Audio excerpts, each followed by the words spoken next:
Okay, now I should be live.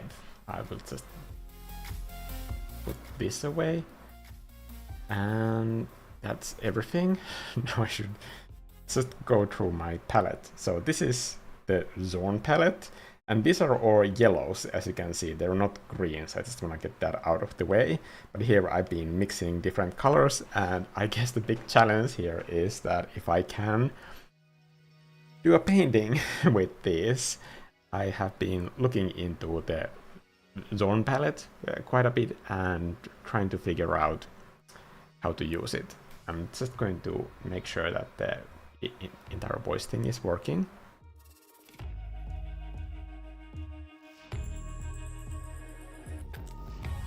I'll keep the palette in view for a bit first.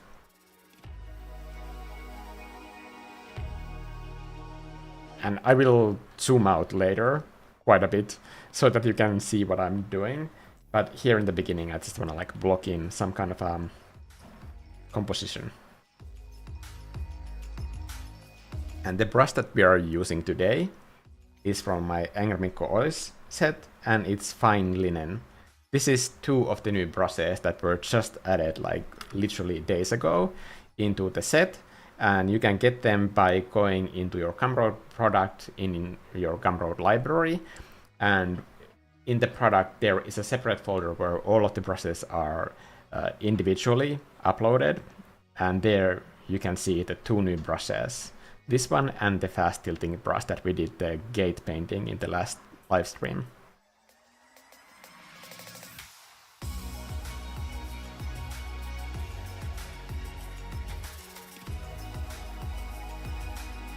Hello, early birds.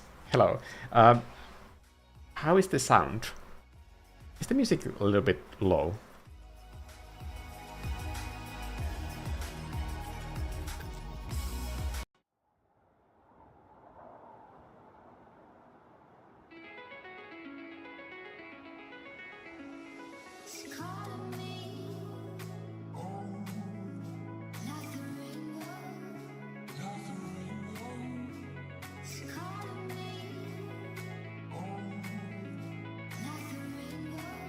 I think the music might be okay, right? I'm removing these headphones, but let me know if the sound levels are off.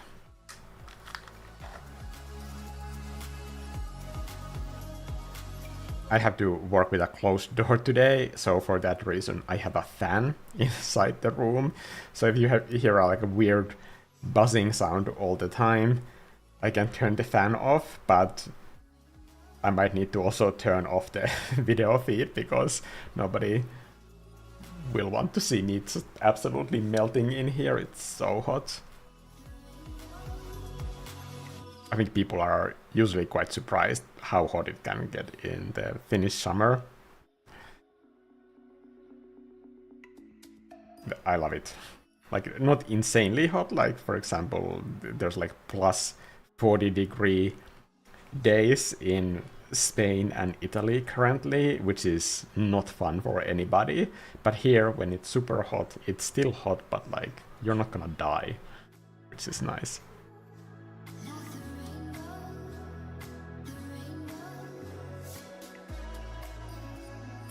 I love the way that this paint mixes, so I hope that I will stop doing whatever this random doodling is and get to some sort of like proper shapes. Okay, I'm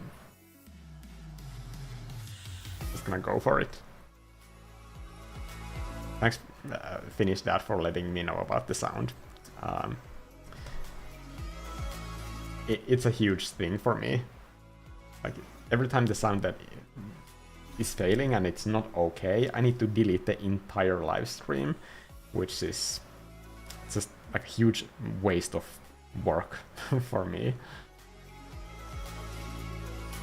Okay, but if I have some sort of like distant hills that are using this sort of gray area, let's talk about ivory black, because I think ivory black is the secret sauce in the Zorn palette. So Anders Zorn used this palette to do the planning and the base for most of his paintings. Now there's a lot of recent discovery and research that did he just use these colors. I think most people are now in agreement that Zorn Palette is like the base for his paintings, and then he used other colors when most of the painting is done. You can still see the influence of the palette in every part of his paintings, but Zorn Palette isn't some sort of a limitation that you absolutely need to use only those colors. Not at all. It's a great way to also learn color. And I think here we are using two colors, yellow and red, which aren't that close to each other. So they really force you to find a balance between the two. And that's sort of like middle ground of where the harmonious colors are.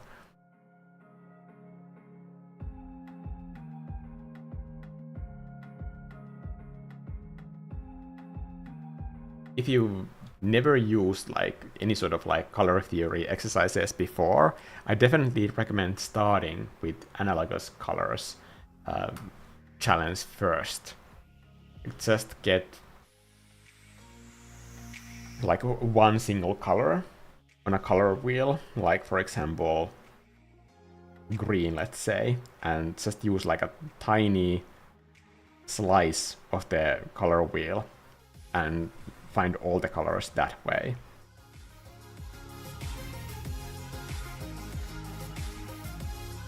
Using artist-specific palettes like this Zorn palette, like they are a little bit more advanced color theory, and they will push your painting into visual problem-solving situations that are not as easily identifiable or evident as when working with just one color.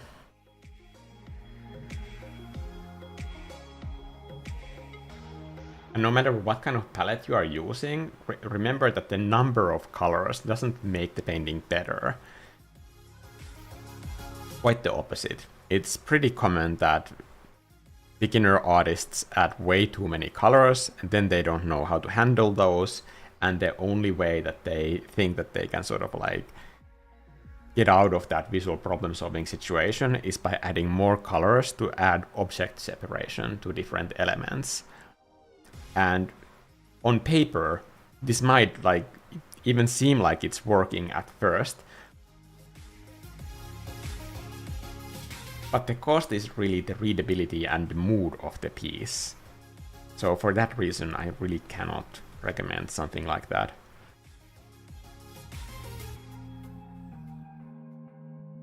I'm gonna leave in some of those different color mixes, because I think they are kind of cool.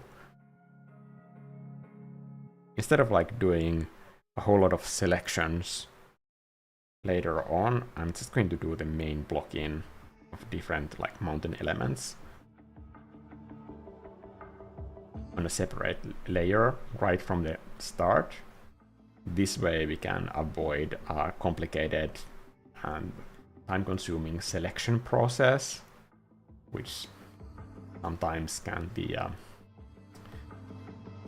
I imagine that it's not the most fun thing to watch for looking at me painting a selection for 6 minutes. I kind of like that big wall that separates the entire painting into two halves.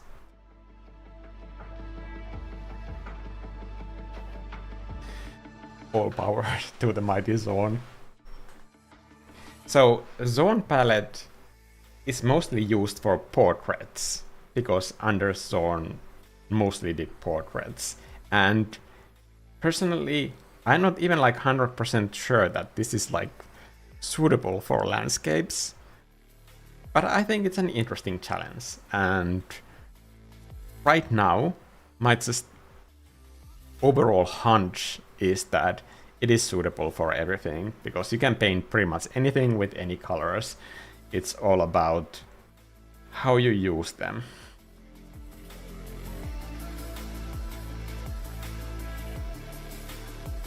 think I could do like one more row of rocks in between these two.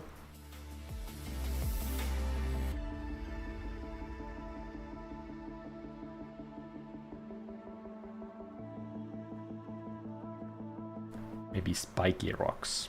The one thing that concept art teachers always tell you to avoid. I don't think it's bad to like tell students to avoid spiky rocks. It's just it's good to be aware that they are sort of like an easy composition tool and they need geological explanations. Otherwise, they will just look concept arty, which is by itself not a great look.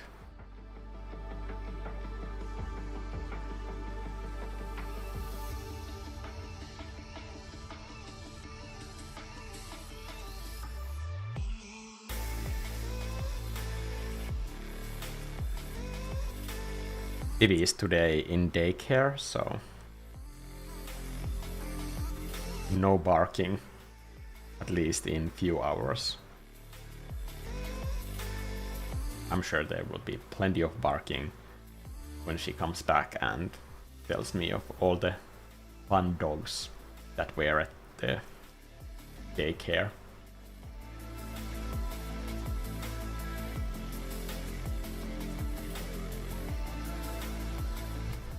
Okay, I think that's fine. I want to have some kind of a ground plane before the composition starts to come into place at all. I'm gonna mix this with the yellow and then some of that darker color. So I was about to say about ivory black. Ivory black is a black that when you mix white into it or paint it very lightly as a glaze, you get those cool tones. And I try to emulate that in this color palette. By the way, if you're a member, you can download the color palette directly from the current downloads. These brushes are also there in the membership downloads for this month. So when I do a portrait, I might do a new one because there are millions of ways to mix these colors. So this is just one way. There's no like definite way of like distributing 30 different swatches for the Zorn palette.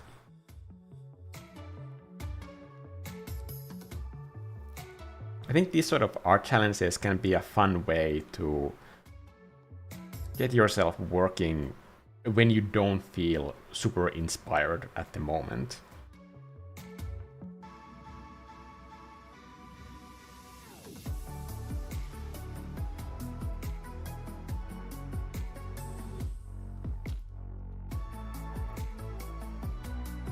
And that way, like no matter what you do, you end up with something that will improve your overall art skills.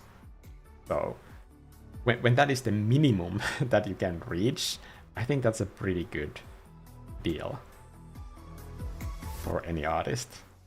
Okay, now I have these sort of like very dark areas. I thought that maybe I could use some of these like super bright yellows that are almost at full saturation in the foreground, like some kind of a light streak that is coming through these sort of like vertical, almost pillar-like rock formations.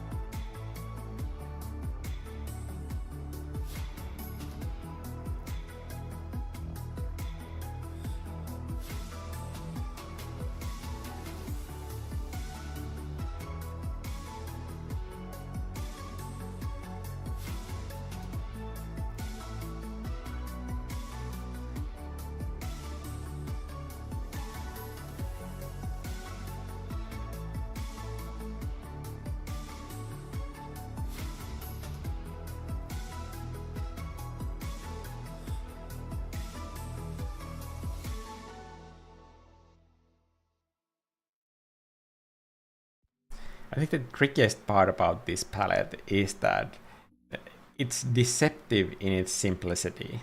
So in its like purest form, I'm gonna do a new layer so that I can quickly explain this. It's these different colors. Red, yellow, and then titanium white, and ivory black. That are all the colors that you are mixing.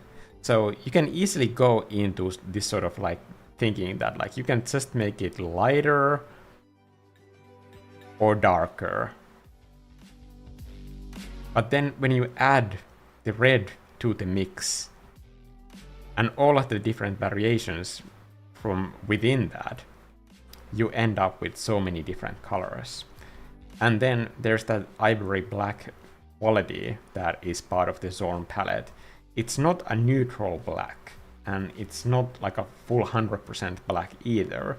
When you add white or use a light glaze, it gives off a cool hue to it. So it's not a neutral gray, it's a cool gray. And then you can add those sort of yellow desaturated tones to it that are mixed with black, and that's how you get so close to these green hues.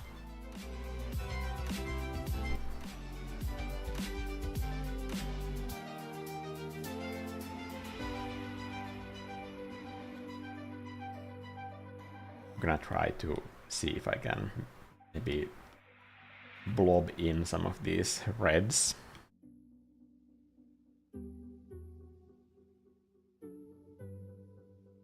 Just to have the color changing ever so slightly throughout that rock face.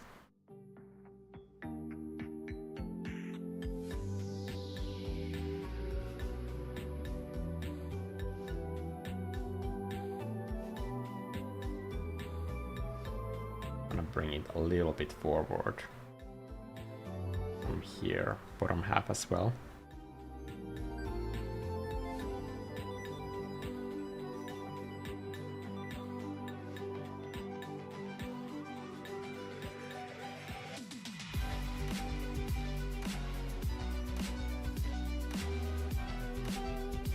And now, with so much of this like darkness in front of us, I think I can introduce some sort of like more prominent feature there.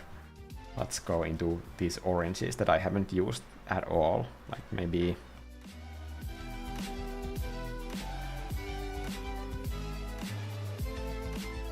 something very visible. These transform tools are super handy to like really quickly check out different composition opportunities.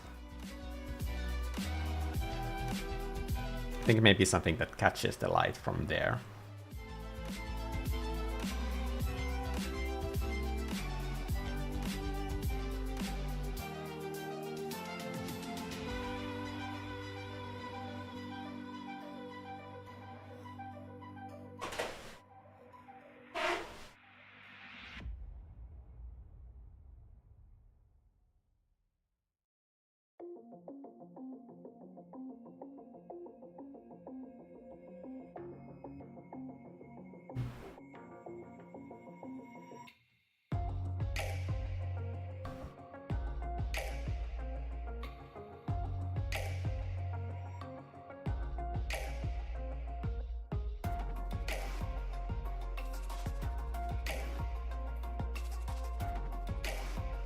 Maybe this could be some kind of an altar.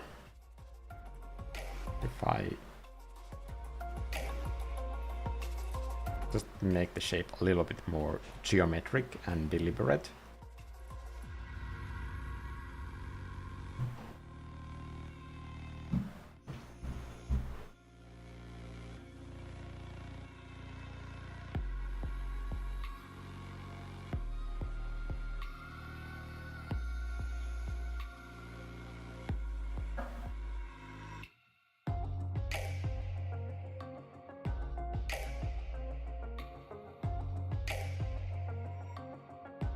This is usually a terrible time to stream because on the other side of the planet everybody is sleeping. But I thought that if I'm gonna do this Zorn video at some point, I might as well start practicing on those painting skills so that I have some footage to make a video out of. And I don't know how to do this. So rather than going into full-on analysis paralysis, I thought that why don't I just start failing quickly, and maybe that way at some point we will get to a situation where I can actually say that I can do this. I mean, the best thing about digital painting is that you can't really fail, so I can just keep hammering my head against this wall until something starts sticking. And I don't hate this composition currently. I think there's something there.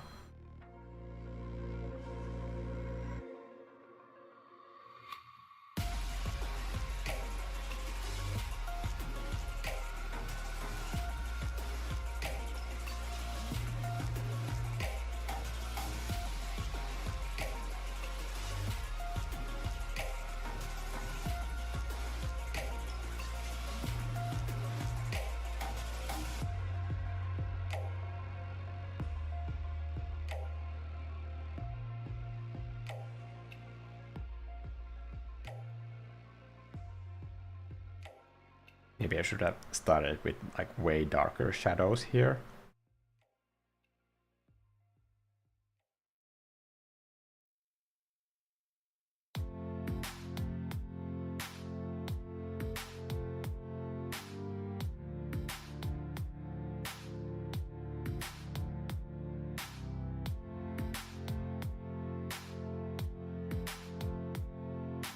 And the orange is slightly... Maybe it's just that it's too flat. That's the reason I don't quite like it the way that it is right now.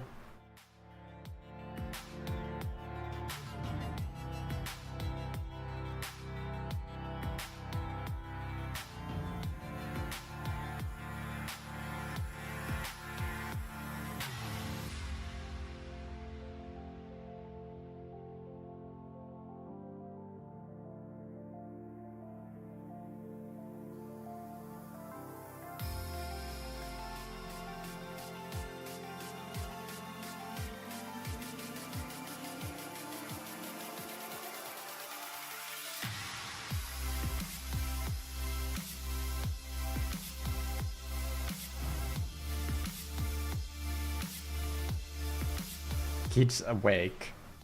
I guess I usually stream so late that they are normally asleep.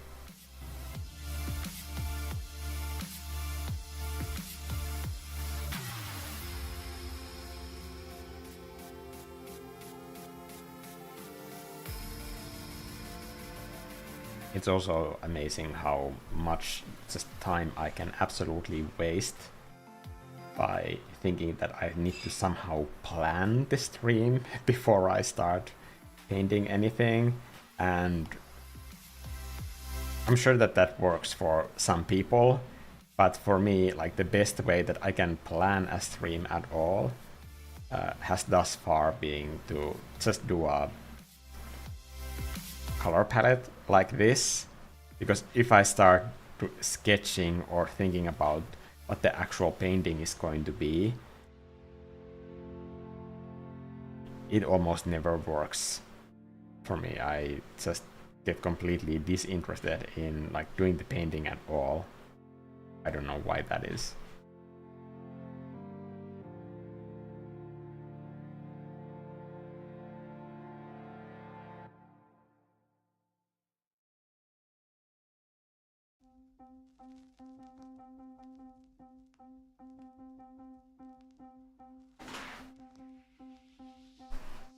I think the foreground is like, it's still too abstract for my tastes, especially since the environment has such outlandish landscape forms that I think I need something more relatable. Like, let's try a river of some kind.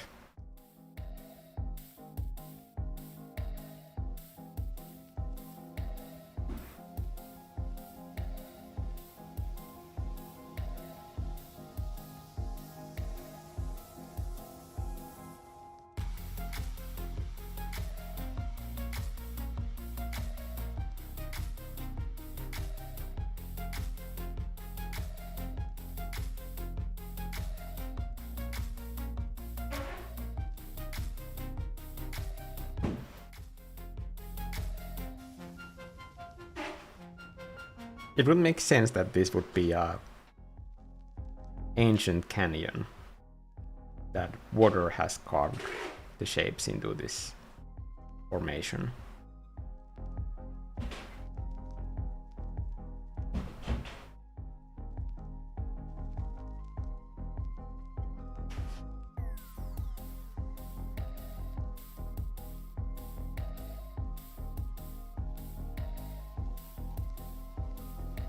Usually when you start thinking about the way that the landscape has been formed, it can sort of act as a, like, not a limitation, but as a source for new ideas that are fitting for the landscape, and they just bring in that like extra level of believability.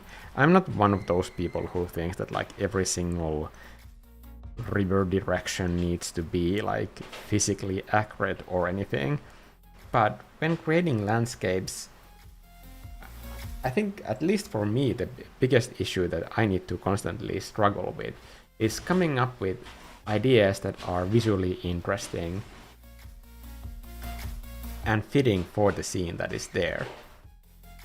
So just thinking about the landscape shapes, like that, to me at least, is the best way to get closer to ideas that are fitting for the idea that I'm working on.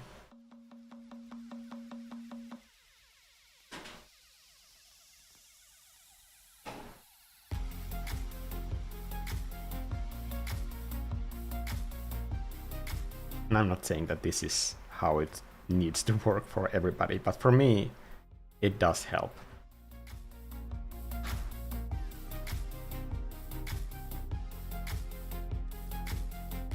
Same thing with interiors.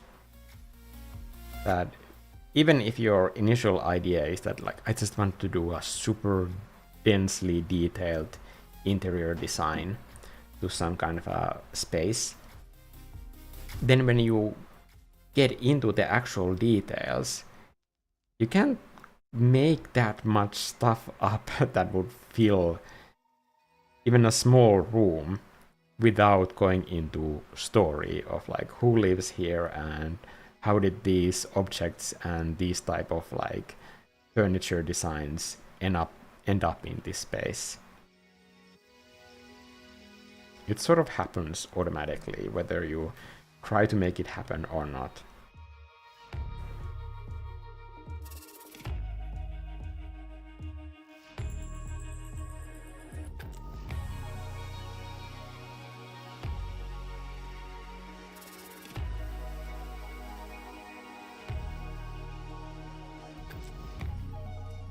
I'm gonna try to aim this light streak with a little bit more design intent.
Usually the way that I draw bears is just doing two boxes like this first, and then after connecting them, the rest is sort of like drawing itself.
kind of easy to lose the box if you have too much mass. Just want it to be like a little bit chunky.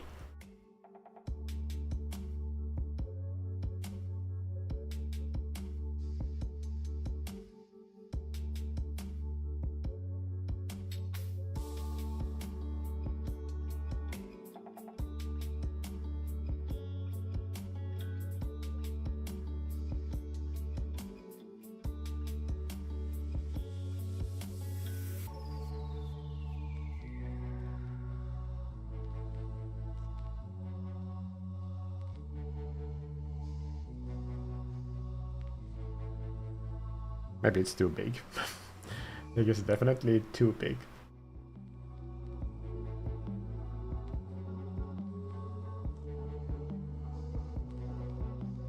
Just duplicate it and try to find a scale that works. Maybe I could place it so that it's like just cutting through that light area for contrast. Somewhere over like here in rule of thirds spot. That way there's an interesting interaction between the focal points.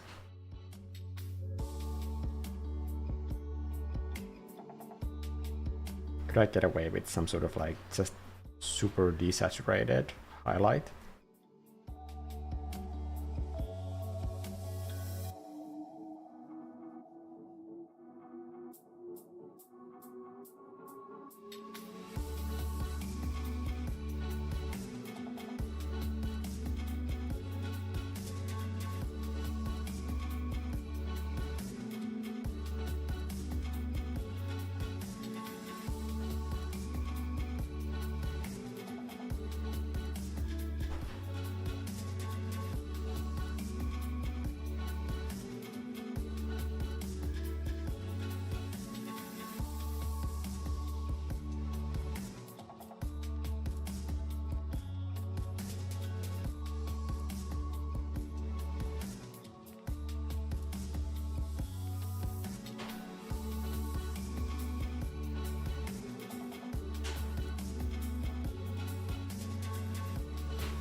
I'm gonna make sure that the eraser is the same brush. Where am I with the brushes again?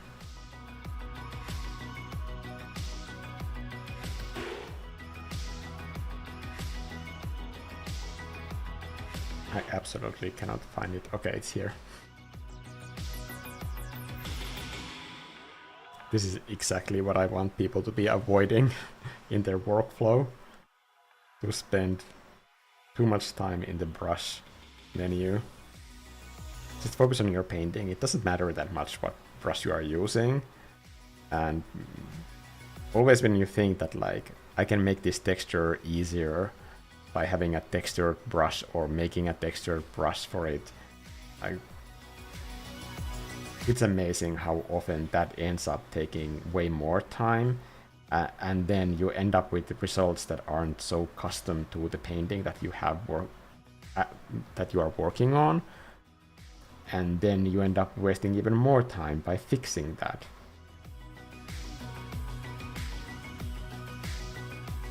If your brush scales small enough, you can do pretty much any details by just hand painting them. It's not that difficult.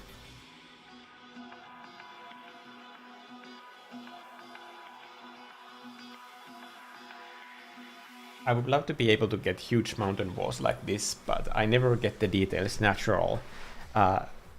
There, I have a big cheat code to this, because like when you do those sort of forms, like for example here, I'm accidentally repeating the same shape twice, which makes this part look very unnatural. So I'm breaking them apart, and now it looks like less awkward when I zoom out. This odd edge shape. But when you're making shapes like that, you can also just use the selection brush. And the selection brush can be sort of like super quick way to get those sort of details done. I'm now in plus add mode. So I'm just doing some really quick forms to fill in.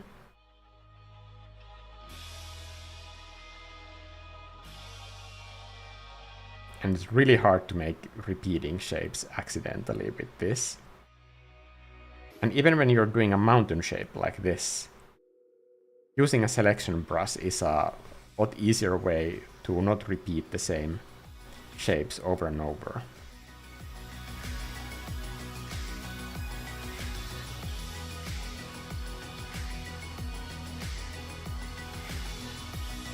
And if this is not working and you still end up making shapes that are way too similar,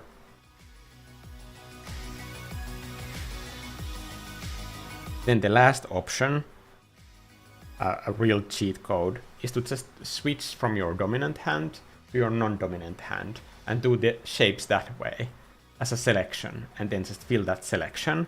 And then you can go back into the selection mode and move into this remove mode. And with this remove mode, you can cut indents to your selections like this, just to make sure that each of the selection is slightly different.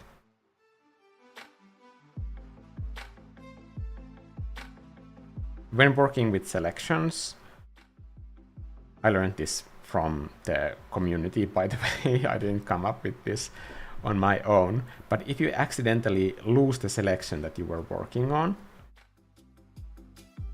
you can always get it back by long pressing the selection S icon, which is a huge time saver if you have been working on a selection for a long time and then you accidentally lose it. At least to me, that can be just absolutely devastating.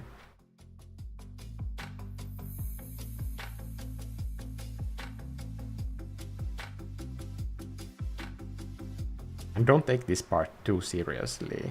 I will go over what kind of shapes to avoid, and that you can do with by just like logically thinking about them.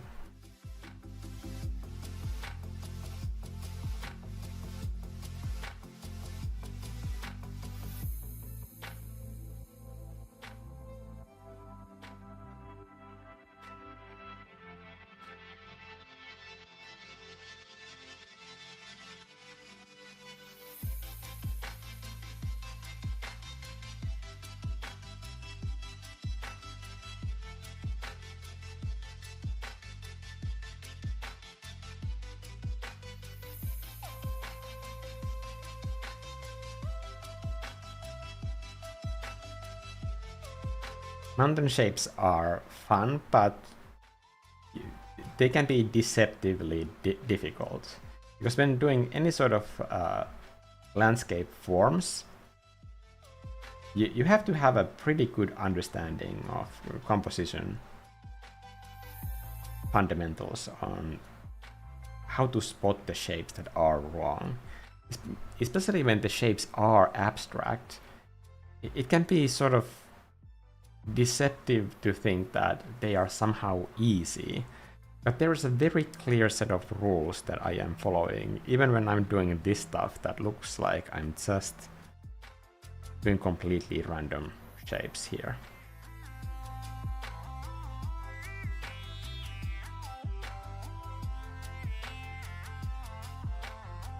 But once you start seeing the shapes, it's really easy to use that sort of checklist every time that you are painting.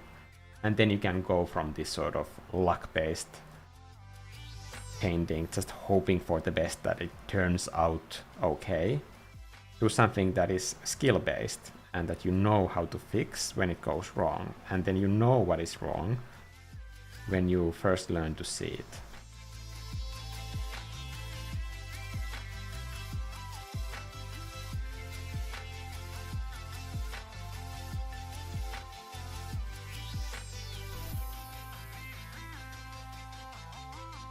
I'm gonna turn this into a mask.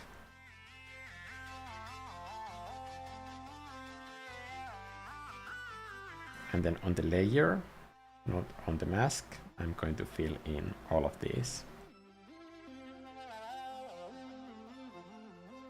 Okay, now should we just try to look for shapes that are wrong? I guess here, these two different canyons are a little bit too equal in size, so I'm just creating a little bit of differentiation there. Actually, let me work on the actual mask with white and black instead of that layer. That way things are just easier to edit.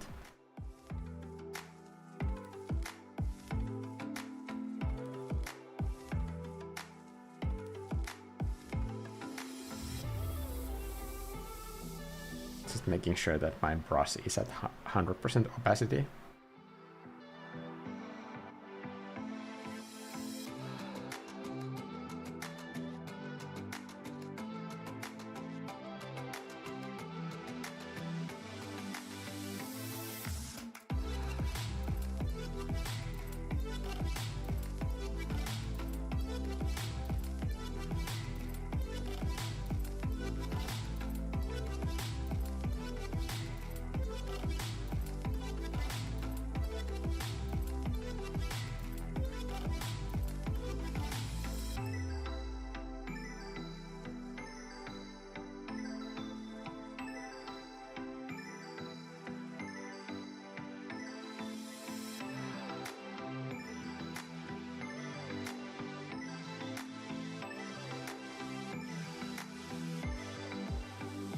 I'm adding shape rhythm to just have different types of directions and movements in the glyphs.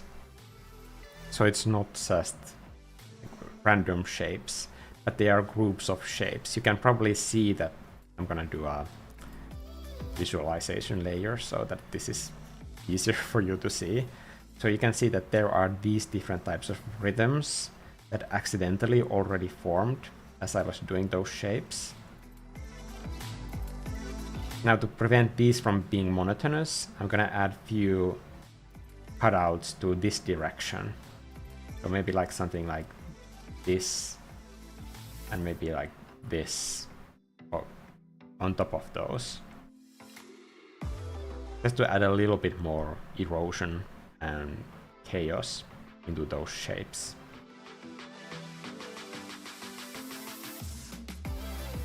It might be tempting to think that broken things are easy to do, but broken things are the hardest when it comes to composition. Because oddly, as humans, our brains are developed to just find an insane amount of order in chaos for whatever reason.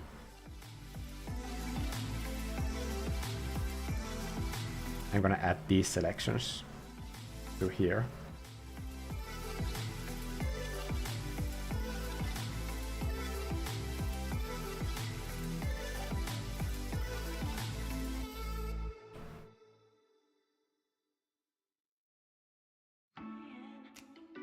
That way it just gets a lot easier.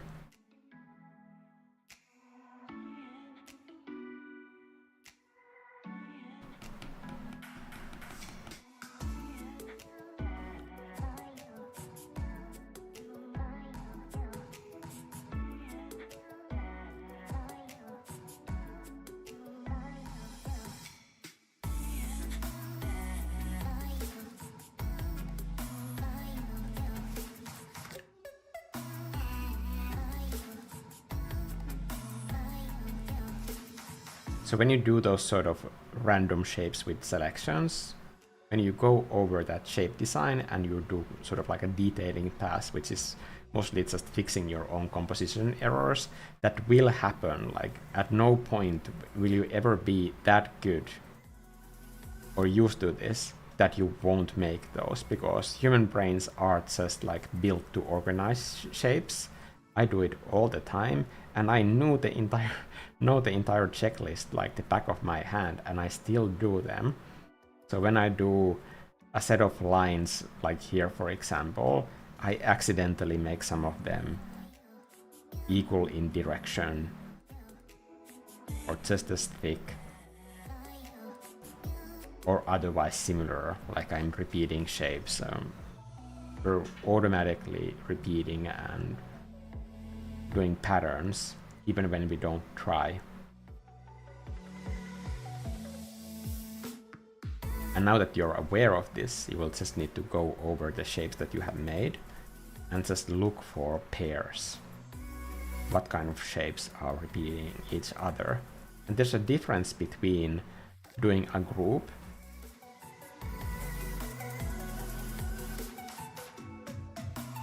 and to having duplicates. Humans are specifically trying to make duplicates of things. Especially when you do a distant mountain range, somehow those peaks always end up at the same height, and it's almost repeating this sort of like saw-like pattern. It's just the same way that kids draw mountains, like adults do that exact same thing automatically if they don't think about it. It's just the way our brain works.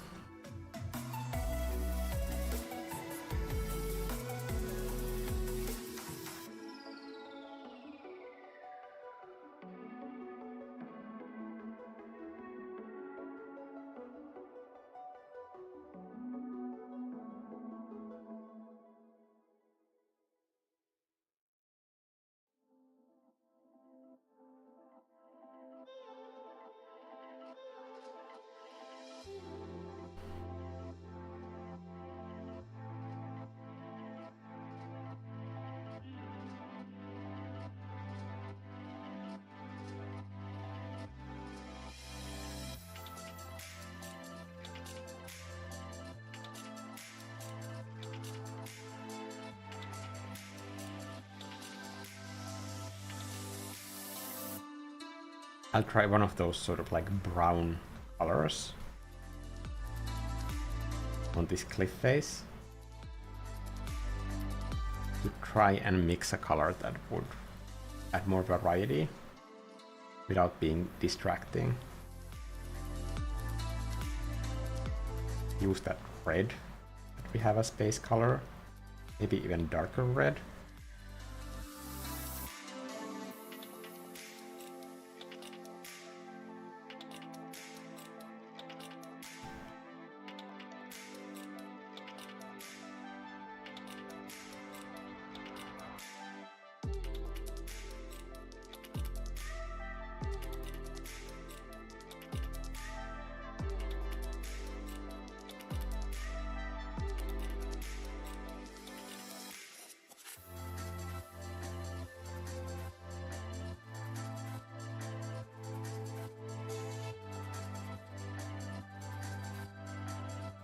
I'm also doing the same on the layer underneath, so that there are two levels of this texture, so that I can avoid flat colors pretty much everywhere.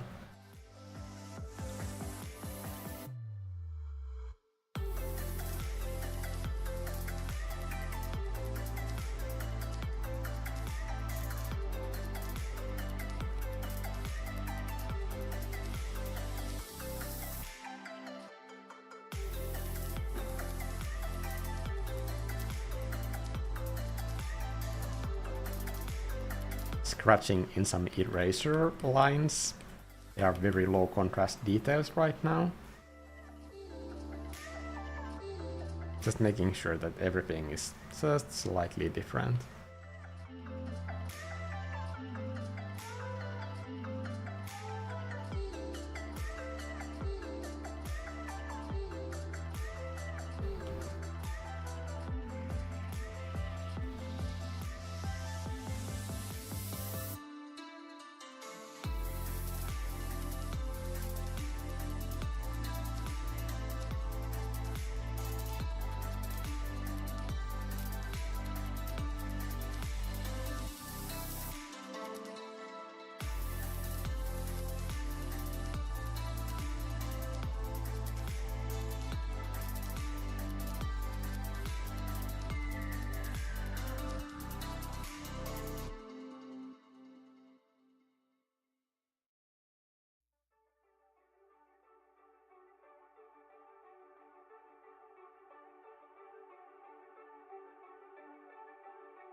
Okay, now this is just the same thing that I copied over and over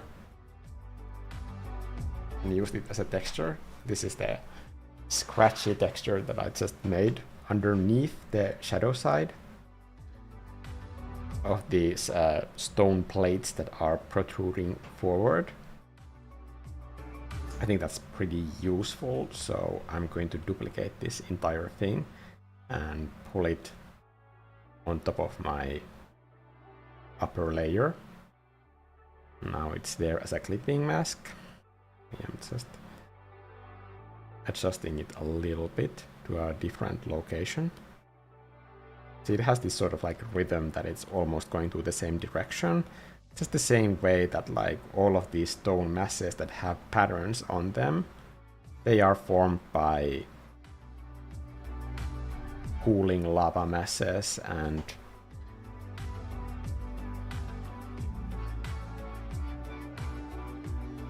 shaped by millions of years of water pressure putting them into certain shapes.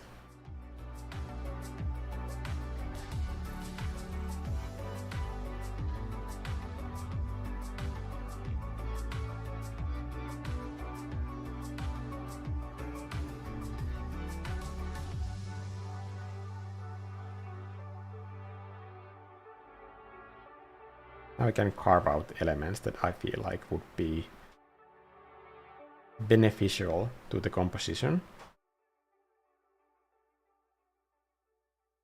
by sort of secretly drawing the eye into these areas where I am emphasizing the diagonals.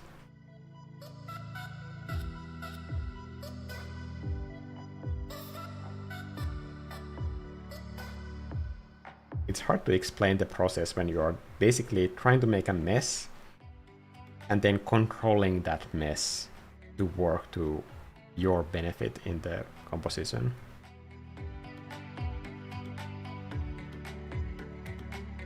But that's pretty much what this is.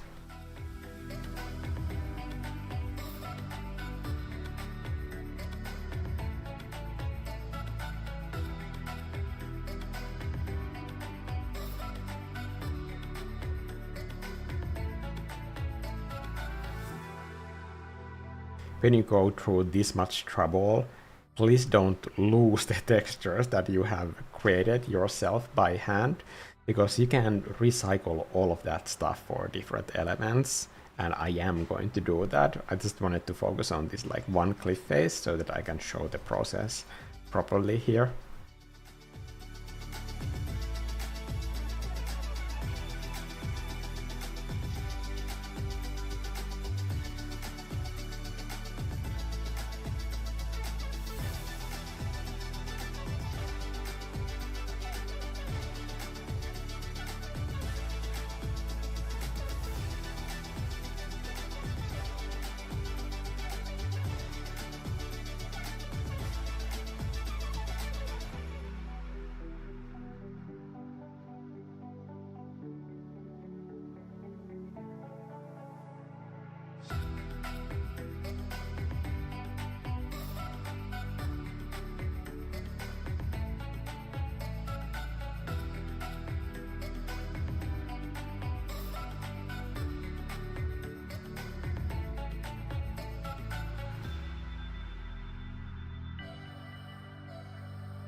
This is the texture of the fog layer. Now I'm going to duplicate that and then just do a big Gaussian blur.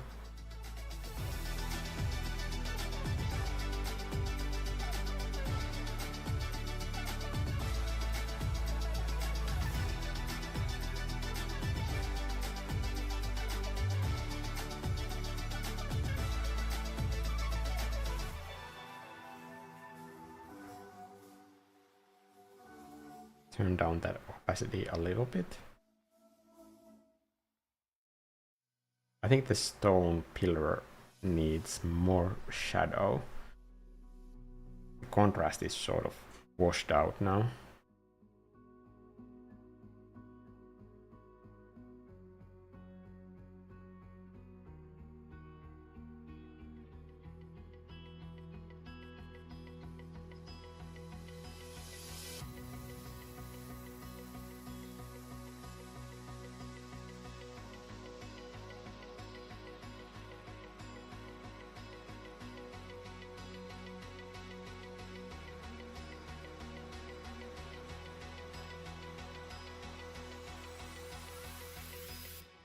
I'm gonna take out that cool black and try to mix it with the darkest red.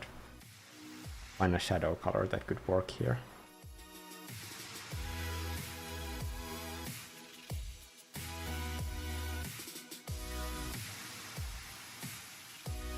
So far I haven't had the urge to like go outside of this Zorn palette at all, which I thought I would have a lot of.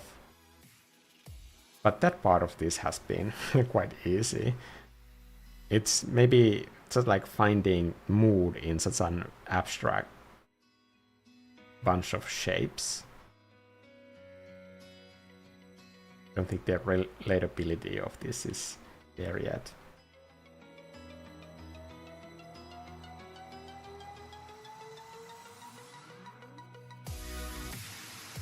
Could there be some sort of like a glowing glyph or something that could make it more interesting?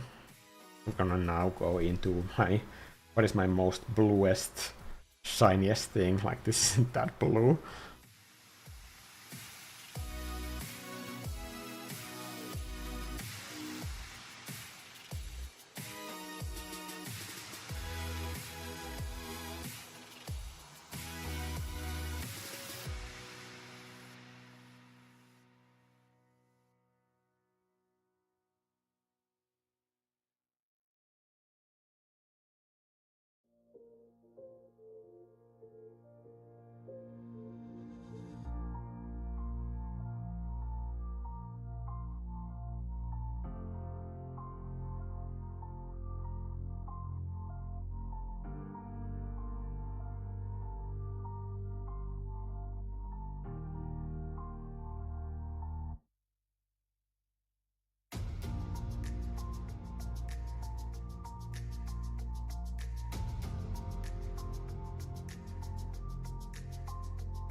I'm trying to make it more mysterious. I don't know what these markings are, but it just looks generally mysterious to me.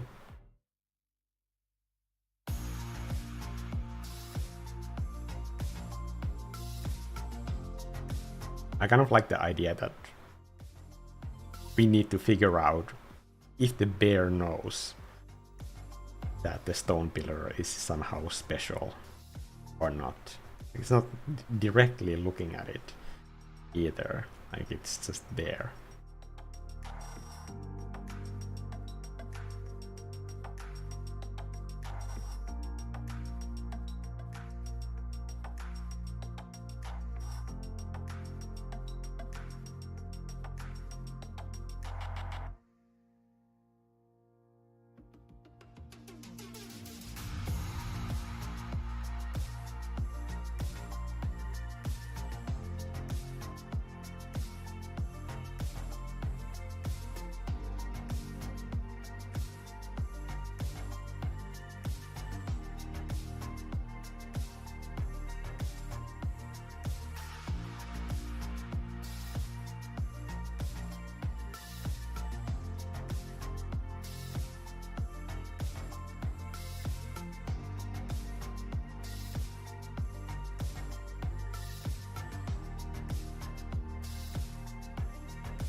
I have to be careful with this tree so that it doesn't accidentally become a focal point.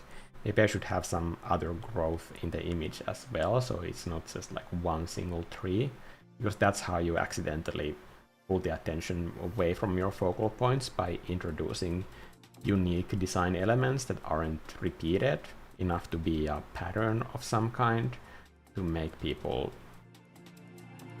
put them lower in their priority list of things to watch.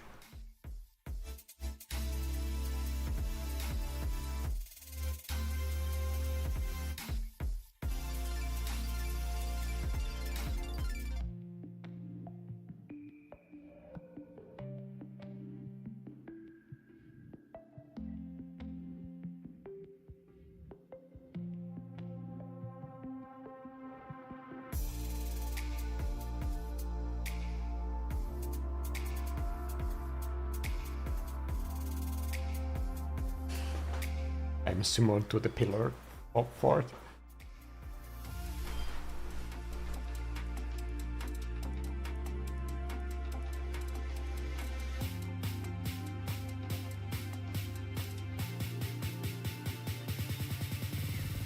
My other man just recently moved to a place that has this huge balcony, and on top of the normal furniture there, he made this pillow fort for his dogs, which is just like an area where he threw all the extra couch pillows, and they are always there, like almost in this sort of soft box, lounging around. Looks super comfy.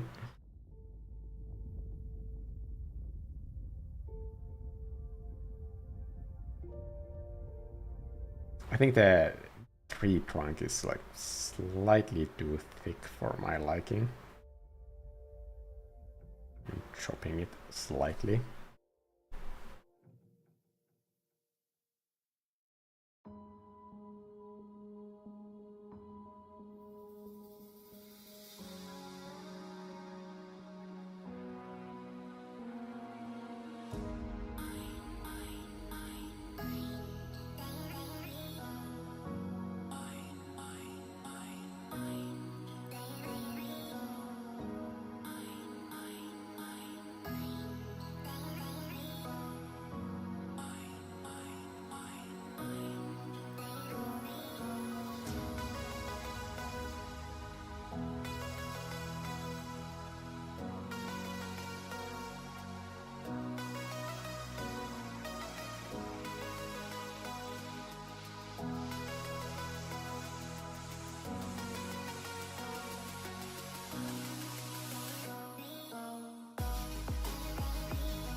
Maybe I should do like one sort of like rounded stone.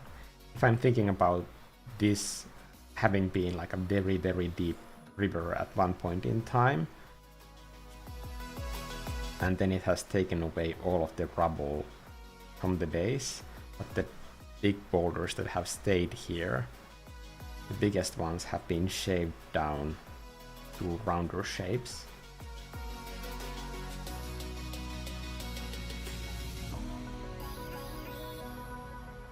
By millions of years of just water running over these parts.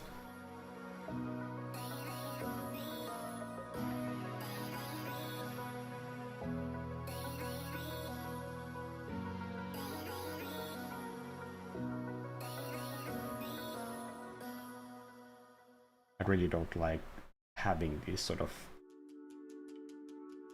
dog ear marks on corners, so I don't know what I'm doing here. I'm just gonna remove it.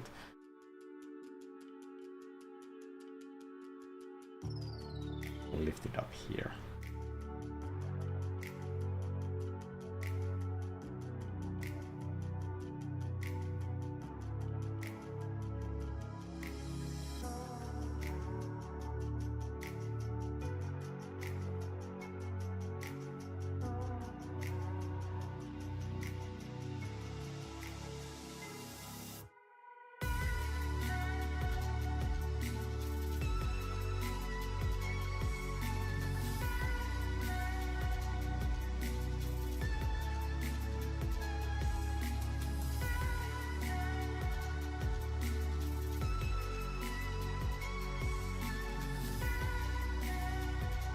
With these shapes, I'm going through the same checklist over and over again. Am I repeating shapes?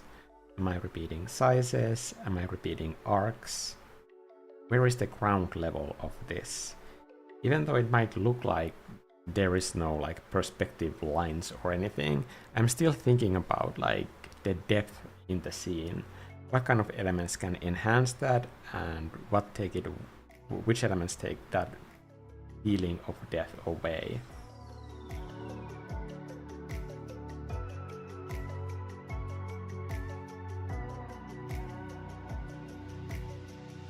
Friendly Yelling is saying, maybe it's written in bear language and tells the story of generations of his family. I think that's a good idea. Bear language.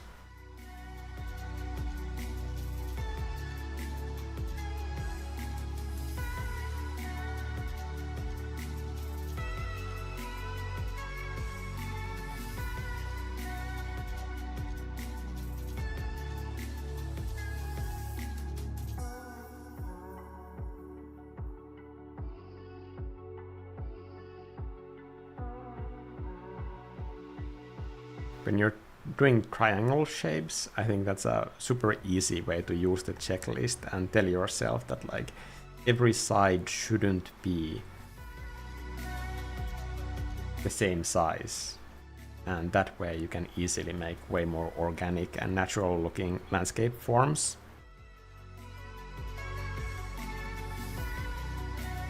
And trying to think about 3 different sizes, like big, medium, small, big, medium, small, and then just repeating those distances on your canvas shapes in different order. That's all you need to do to make things look way more believable and interesting at the same time. Because if everything has the same shape, size, or angle, then as a viewer, it becomes something that is very easy to watch, easy to the point of being boring. I always say that you want to be kind to your viewer in the way that you depict things, so that you don't need to make them think too much. But let's say, for example, that there is monotonous rhythm. You can go overboard with this line of thinking by just doing everything in monotonous rhythm, where everything is the same shape, size, direction, angle, and so on. Then you end up with something where the eye will just glide past really quickly, and they will instantly understand everything that they are seeing. So there's no reason to keep watching the painting after that. You don't grab their attention with anything. And even areas that have patterns, brushstroke groups or shape groups that you are introducing like this, even those can have interesting variety in them, so that they are not stealing the attention, but they are holding it by just being interesting.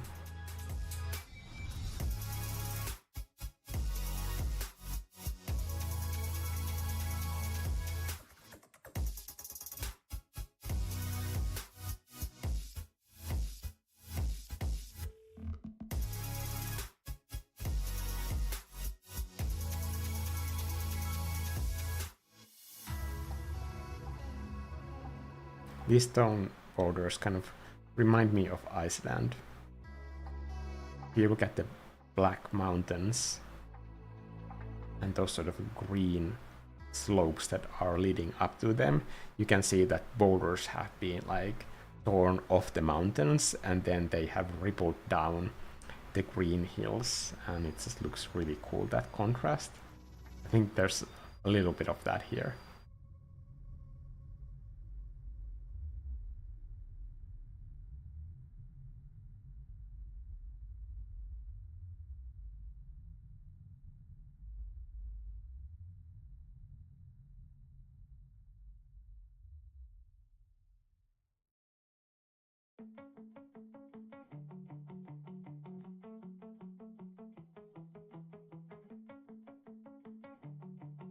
Did my music stop? No?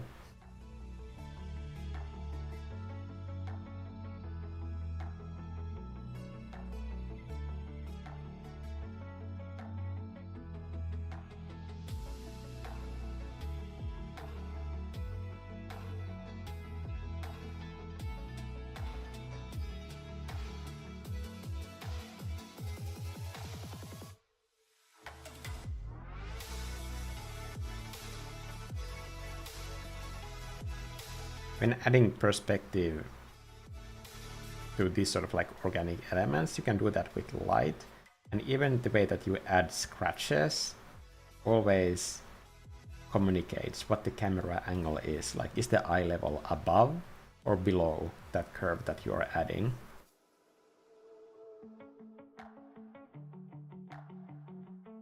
And even though these might seem like they are just abstract scribbles, this is actually giving a role to the viewer. Who are you in this scene? Are you just like a cinematic camera flying through the landscape?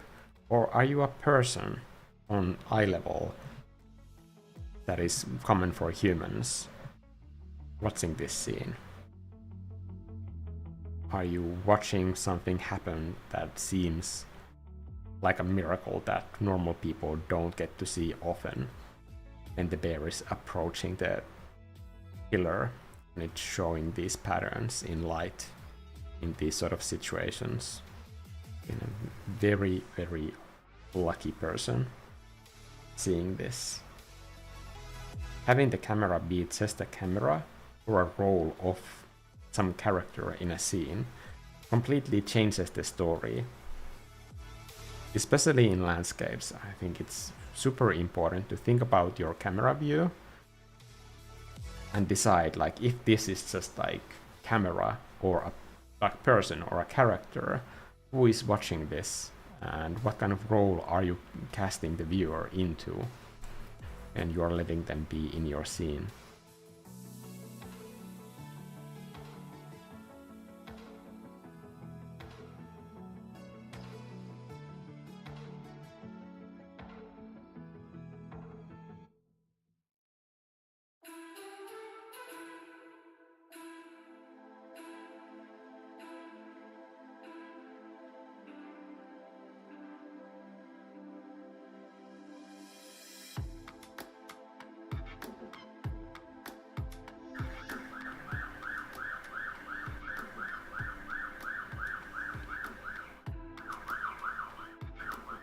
Sorry about the sounds. There's a huge construction site outside, and in the past few weeks there has been just like cartoonishly ugly sounds coming from outside.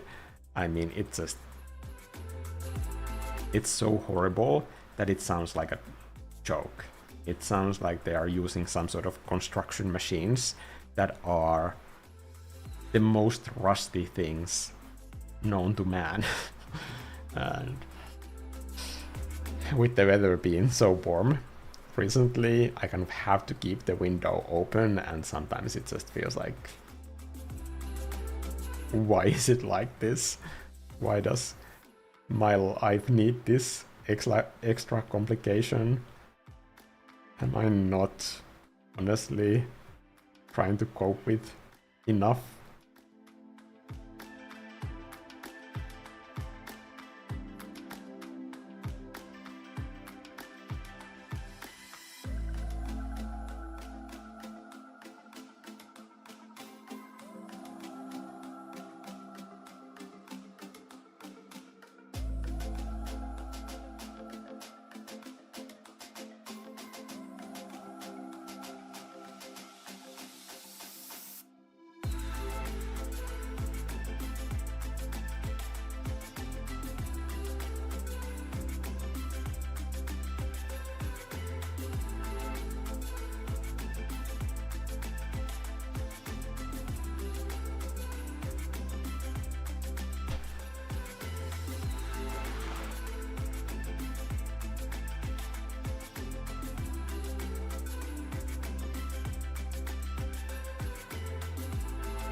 If you look at Anders' Zorn paintings,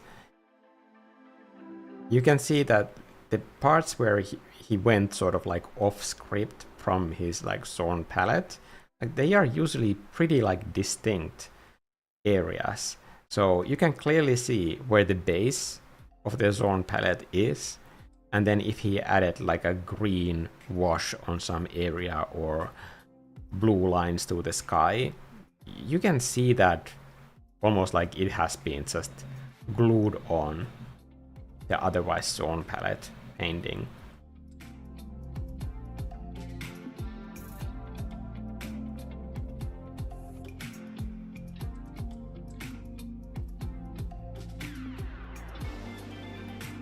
And I think that that type of like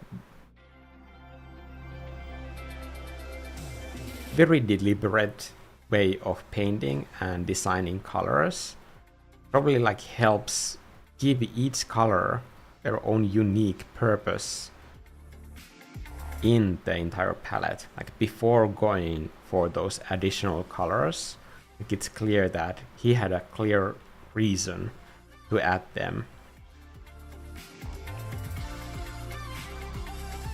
Only in the very end when the base of the painting is done.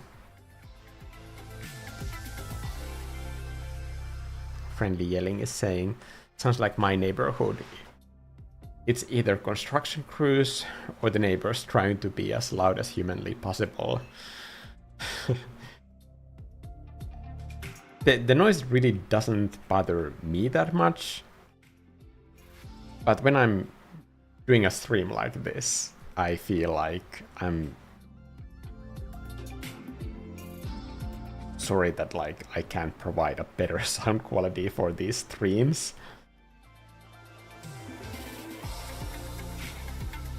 Or if I'm recording, then honestly I can hear it in my voice when I'm starting the same sentence for the 5th time when I'm doing a voice recording, just to get it into that sort of like moment of silence. And when I'm editing the audio, I can hear it in my voice that I'm getting annoyed at the construction side, cutting me off constantly over and over again. And then I have to go back and re-record those bits because like it just sounds like I'm going through all of the emotions in the voiceover, which is so bad.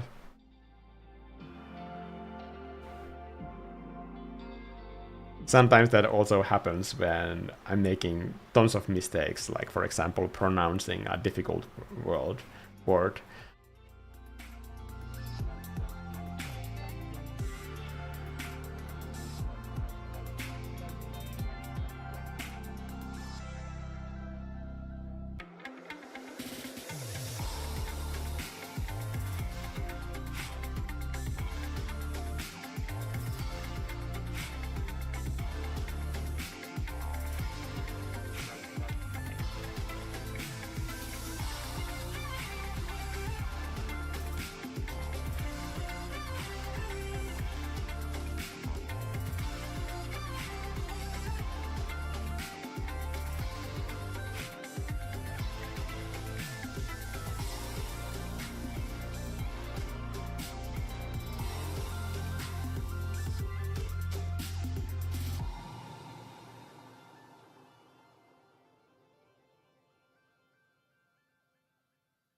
I'm trying to add more layers to this distant foggy background, just to give the scene a little bit more depth and layers, so that we can almost imagine that this scenery just continues forever like this, that it takes a lot of work and a lot of hiking to get here in the first place.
can see that it's not like a super clean layer, but it's fixable.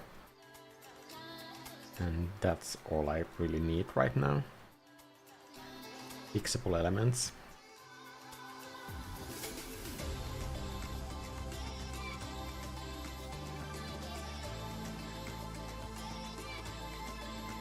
Here's some of my cliff face texture on the right that I'm now just going to recycle cheaply here.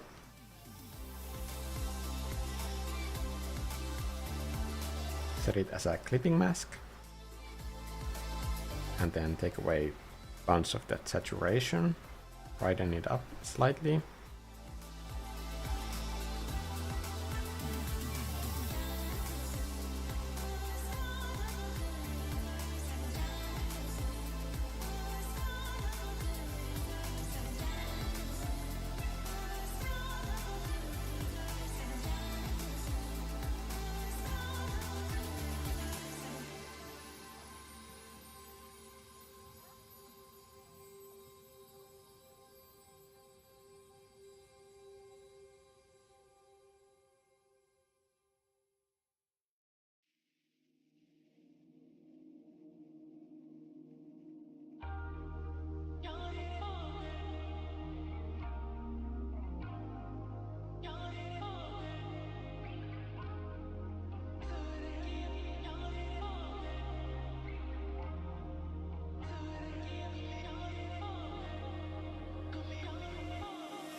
If your brush leaves sort of round brush strokes when doing areas like this, you can just, instead of finding another brush, like grab a selection or eraser and then just work those shapes in negative direction as well.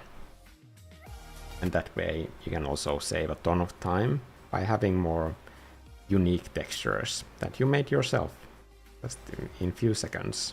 It really doesn't have to be more complicated than that.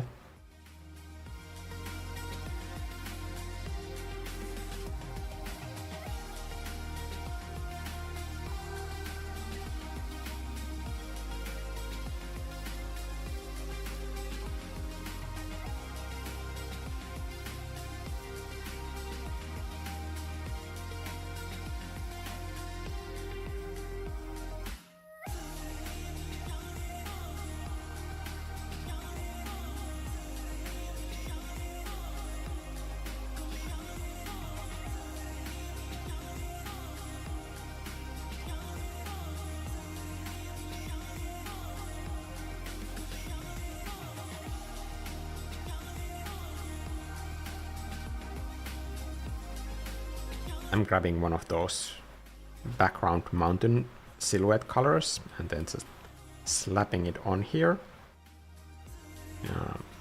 Heavy Gaussian blur and eating away a ton of that contrast to just set it back there. It would be very, very hard to make this sort of texture in low contrast. But the contrast itself pushes it forward quite a bit. So this face might seem like it's undoing a lot of work.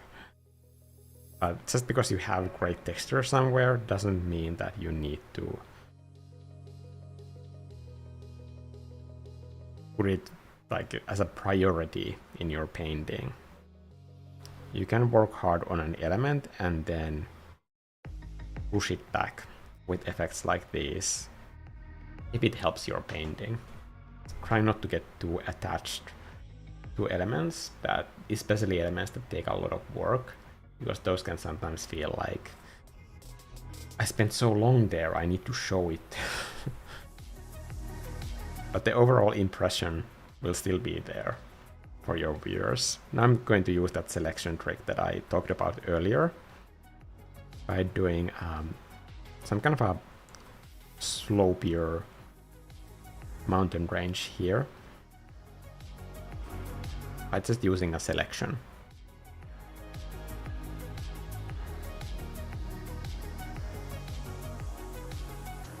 And now you can kind of look at your painting, and if you like your selection, you can keep it, or you can fine-tune it. I'm just gonna fine-tune this a little bit by making it bigger, just keeping the same selection mode on, and then adding some ridges up here.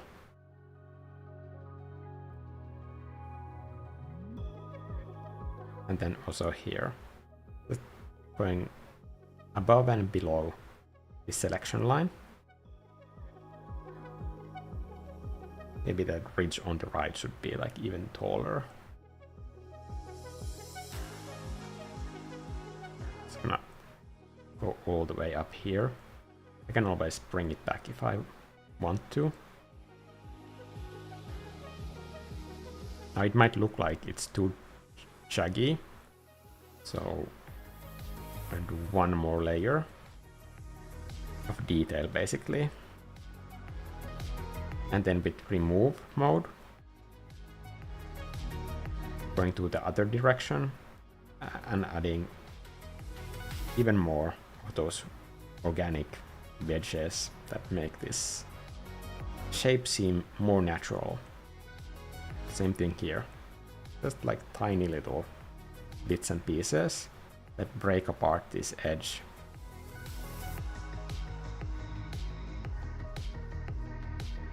One way to add depth to your scene is also think about how hard these shapes are. If there are very hard, spiky shapes like these, they can sometimes be pushed to the foreground as active shapes.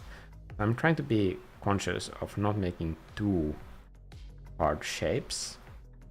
There's also this layer of fog that should be taking the edge off the hardest shapes anyway. That is part of this shape design. Okay, I think the valley is kind of coming together. What is still missing is like a hint of some sort of hay or tufts of grass, which could make it just seem like more wild area. I like the one vertical pillar, like back there. I think that's cool. I'm gonna take all of this texture that I just built up over there, and then just slap it on my mountain shape. I'm gonna duplicate it.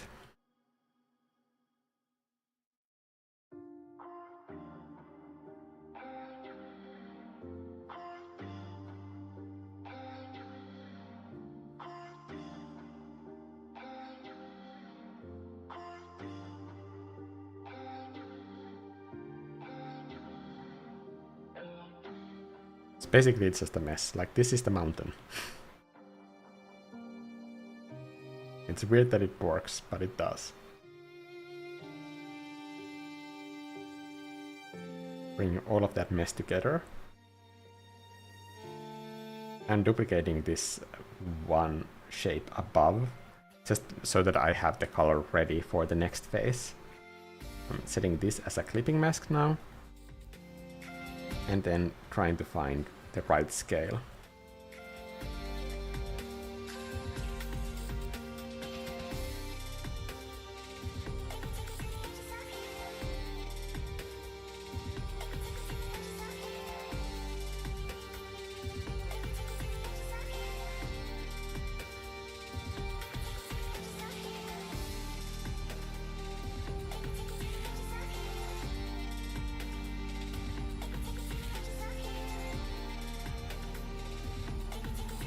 Now that I have this thing on top of this clipping mask, I'm just going to turn it into a full-on fill by just squeezing so up that it's just filling the entire thing. Now setting it as another clipping mask and then bringing this down just enough that I can barely see the texture in there. Just a hint of it is enough.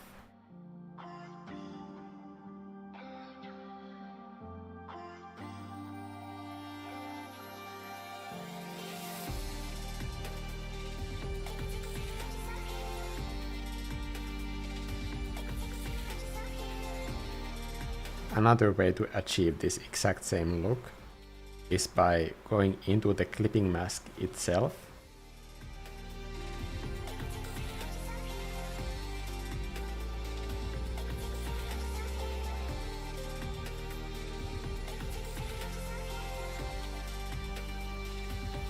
And instead of adding a new layer on top of it, you can just reduce the opacity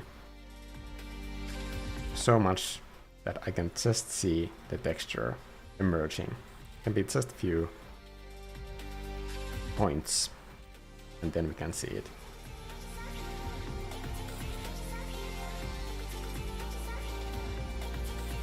I'm duplicating my fog layer that is in here. And then pulling it back behind these hills.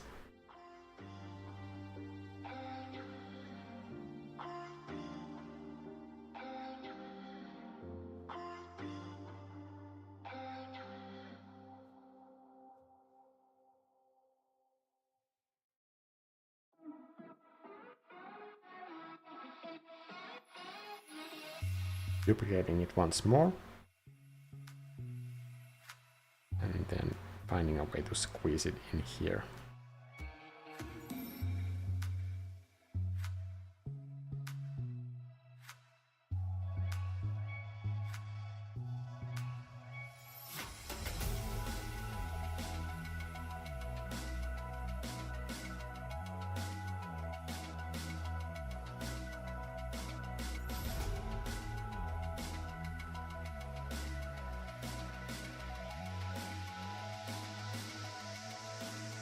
And then once more. This is now just basically the clouds at this point.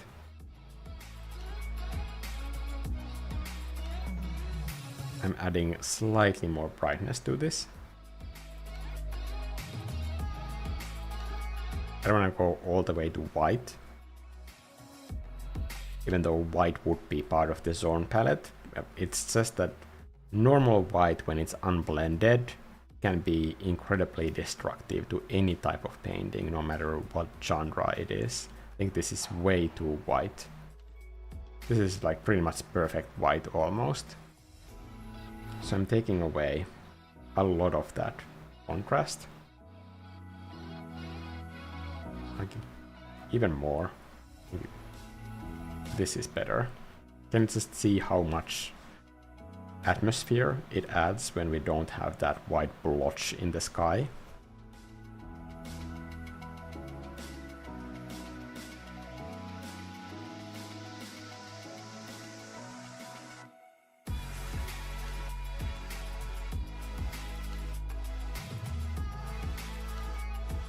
The same way that we default to these sort of repeating elements and shapes and patterns in the landscape, we end up defaulting to color symbols when thinking about the color of water or sky or grass. It's very easy to paint the sky blue, clouds white, grass green, and water blue, even though that's very rarely the color of them ever. And clouds are never white, they are always the color of the light in your scene. And the color of your light is never white. Lean into it. Sell it as construction site ASMR. Is that a thing? If that's a thing, I should be making more money.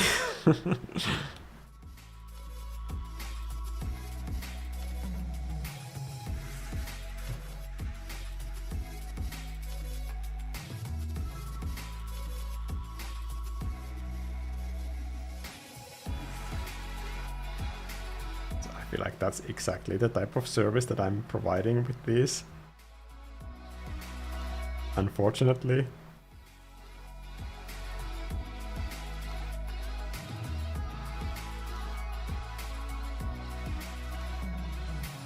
I love doing these sort of layers and the way that the scene sort of slowly comes together and starts having way more visual interest.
So, hello, Mystery Truck. Mystery Truck is a great name.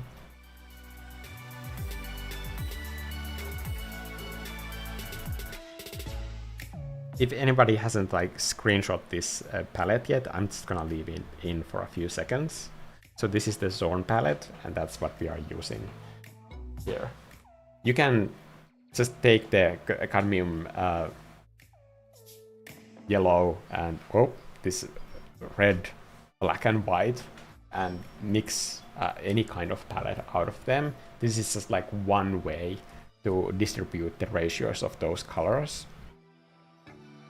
Zorn palette is usually used for portrait painting, but here I wanted to challenge myself into painting full landscape with these. And if you're a member on this channel, you can also just download the Procreate swatch from the members' downloads for this month.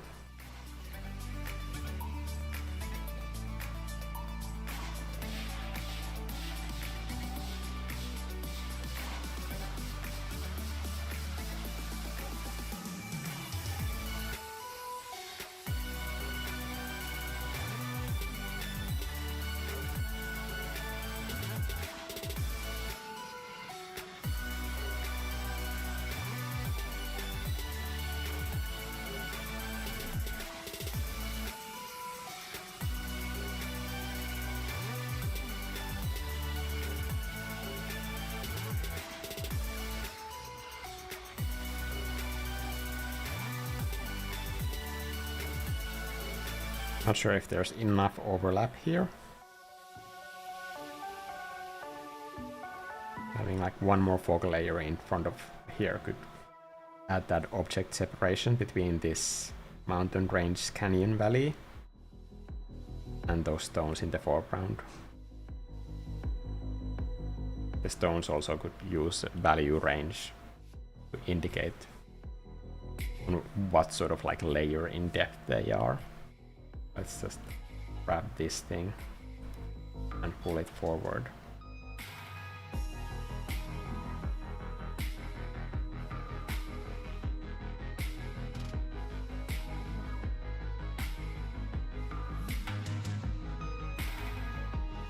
Here.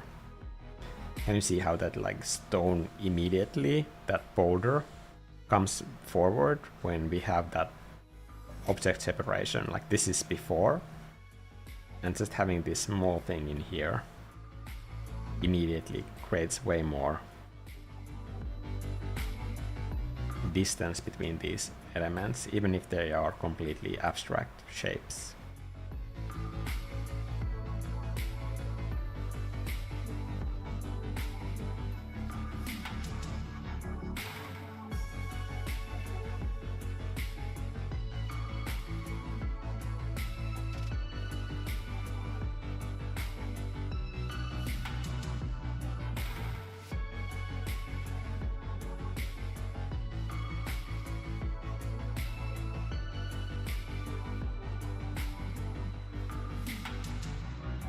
I'm gonna go into the bright yellow, which is the base color for this entire palette, and then I'm gonna try and find a very dark desaturated color out of this to see if I can mix some kind of a distant tree.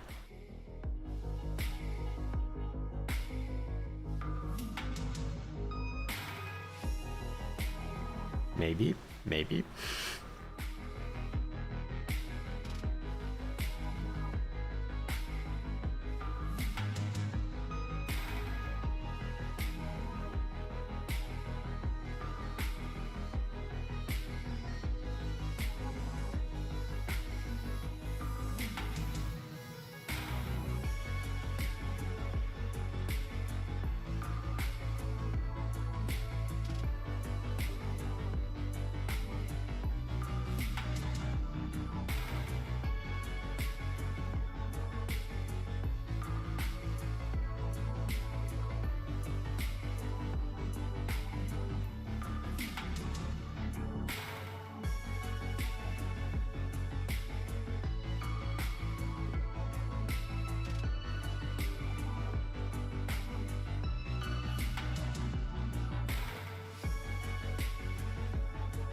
There's something about this neck that is bothering me. It's a little bit too long. Try to just like squish the entire thing. Like a little bit of push. Come on now. Don't be so creepy. Okay. It's still, I think it's still creepy.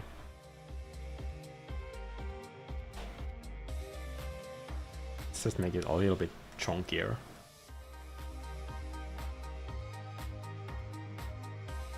That's it. I like my bears thick.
I really like swampy environments for some reason, even though they are probably not that spectacular as painting subjects, because they tend to be very low contrast, muted palettes, something that will just get lost in the candy-colored Instagram feed immediately. I don't know, there's just something about those sort of like kind of bleak moods that feels very calming to me somehow.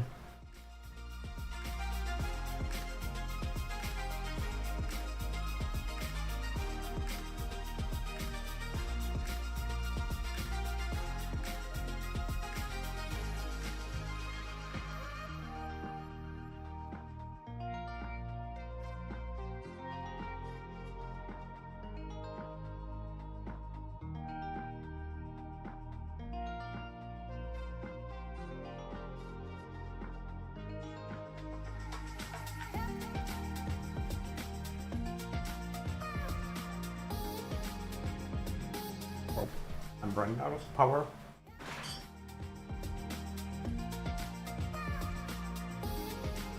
Did I have a cord here?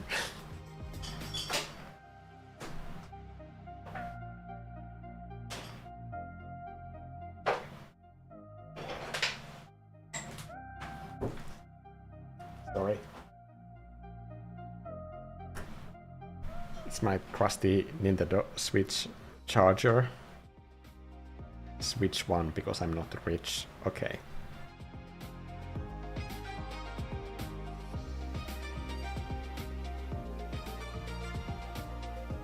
How are we doing on time? Almost 2 hours. I think like if I just do like some quick color editing, we can leave this at 2 hours, because I think the painting is like coming together pretty nicely. What I still need are those brass blades.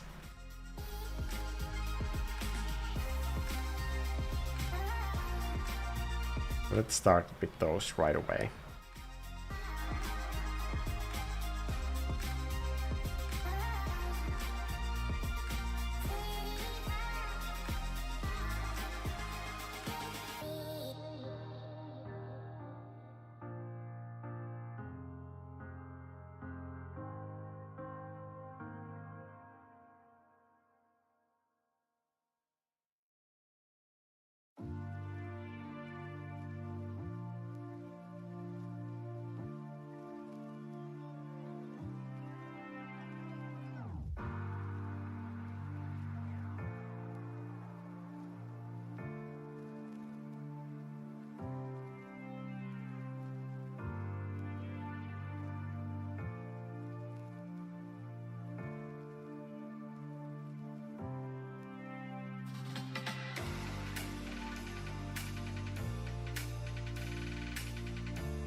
I think one way to sort of take volume into these sort of elements is see this sort of dark area that I'm going over in this border, changing the direction and then just painting directly over it.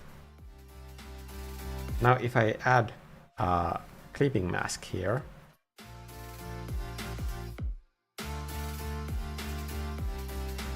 and then just paint the shadow area aligning with the dark stuff underneath. This way I can make it seem like it's wrapped around that surface. A very quick and dirty way to make these sort of abstract shapes seem more solid in your paintings. You can use the same trick, for example, when you're painting characters and when your clothing has folds or any type of pattern on them, maybe like folds and patterns, and then you can do shadows on those patterns along the folds to tie those two sort of like separate elements and trick the eye into thinking that they are one element together.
Dabbling in some bigger leaves and then connecting them with thinner lines.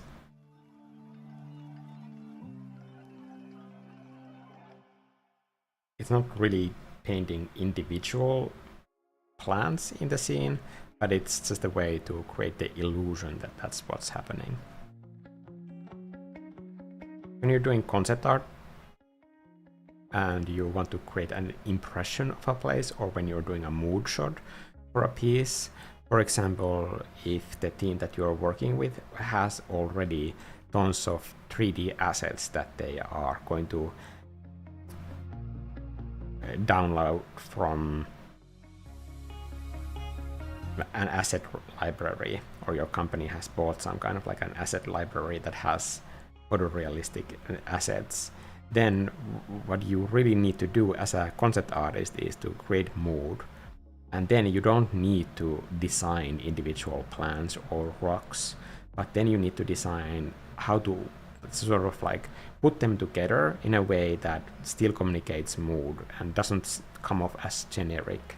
I'm sure we've all played like Unreal Engine games that are photorealistic but somehow super generic, because that's the easiest thing to do now. And then having an artist on a team that can just focus on a mood and create lighting designs for different scenes to really emphasize like what is the game going for in that moment, what story beats are needed to hit for that, all of those things. Here I'm going to add more warmth because I could mix this with red and then I would end up with these colors. Reduce the saturation slightly.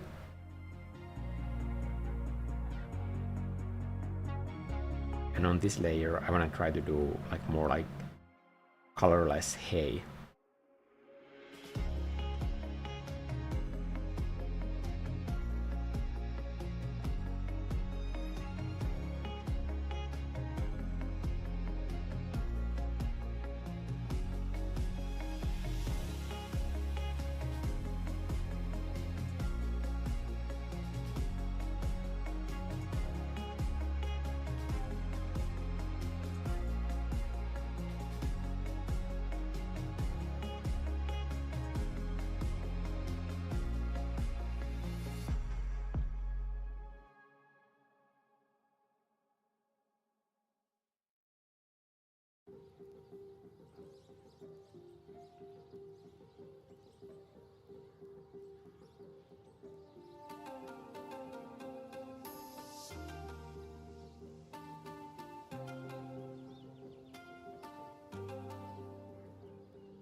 I think this light streak could be used more efficiently if there were more of them.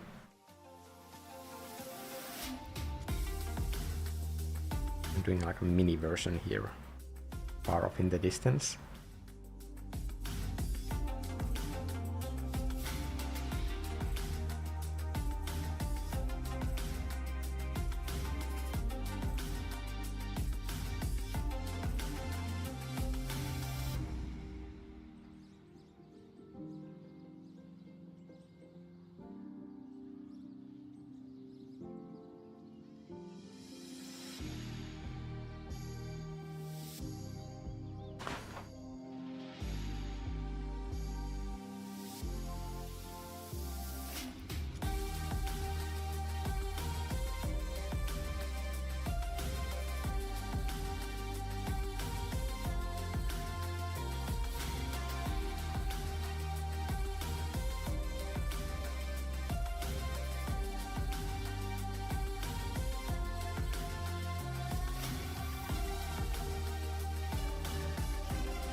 I know I said that I'm gonna stop, but here I am still painting.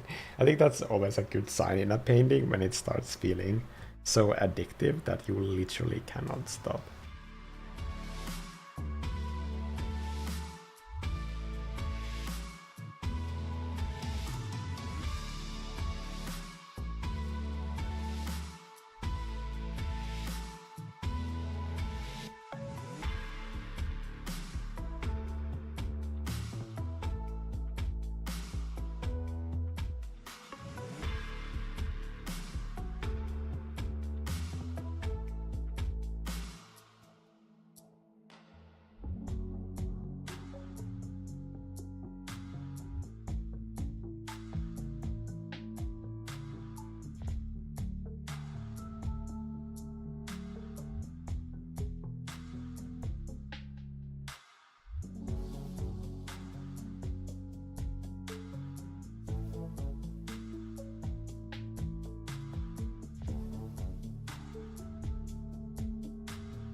there's some kind of an interesting sense of mystery about the whole scene as well, which to me is just like one of those things that makes a painting feel addictive to paint. Because when I'm interested in what there is to discover, then I want to figure it out. And the only way to do that is by painting. So that always excites me.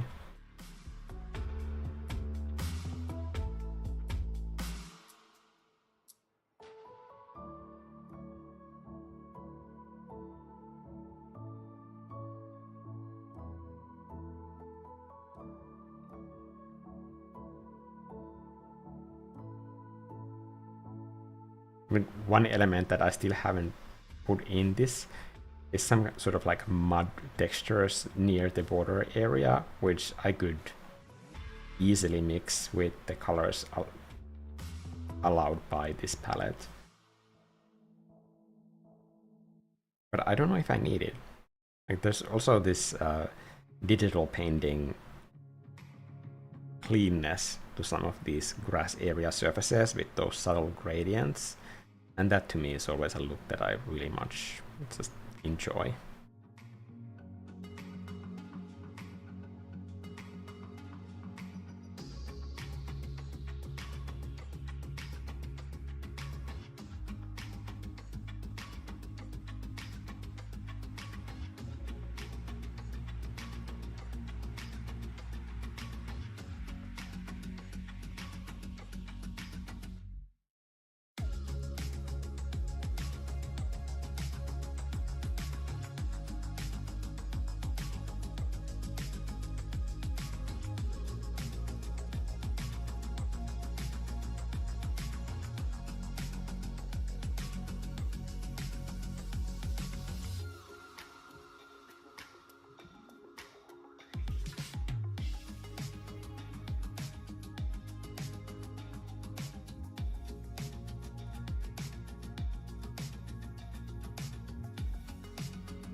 These last layers are just completely breaking the entire layer logic. It's usually when I'm trying to quickly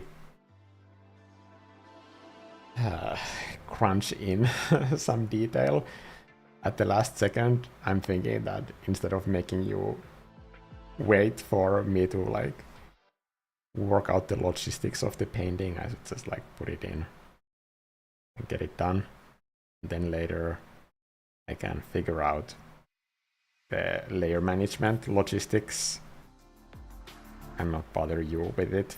Most of this stream I have been trying to work with somehow reasonable layer management skills.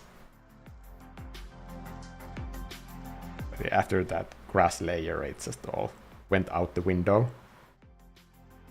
It doesn't take that long to go through it, and it can be somehow sort of meditative to organize the layers in your painting sometimes. It feels like you're still working towards a finished painting, but you don't have to keep making those decisions for a while, so that's why it's relaxing.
Now, instead of like going into individual color adjustments, I'm just gonna leave it here. Because I wanna stick true to the palette. That is the entire challenge here.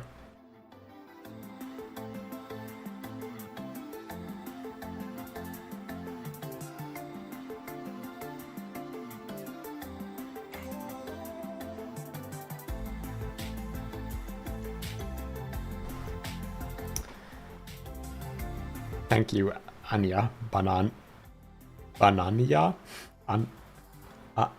Anya Banania. I mean, I'm always sorry for butchering your names, but let's be honest. Some of you have it coming. Like, some of you have such tongue twister names that it can be rough.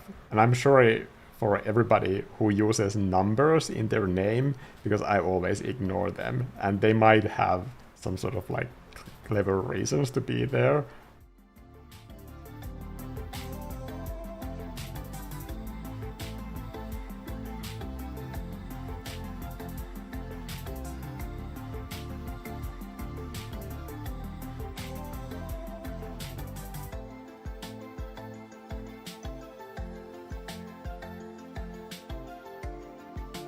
So thank you, Jose Colomer.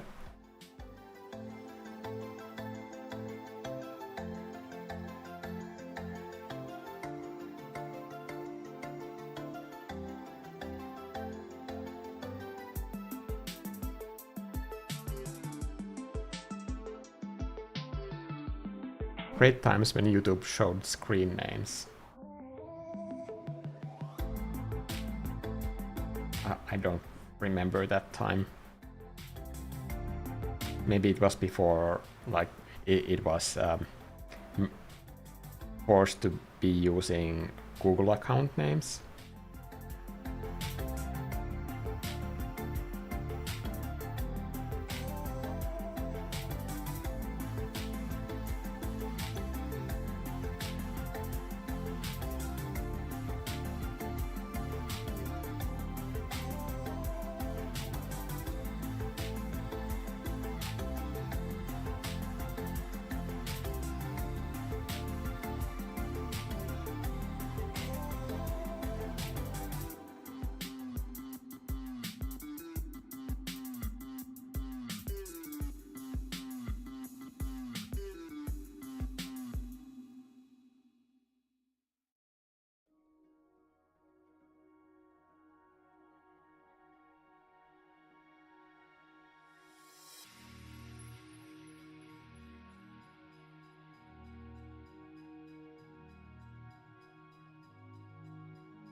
I think the left side is still completely missing texture, so I am going to add that.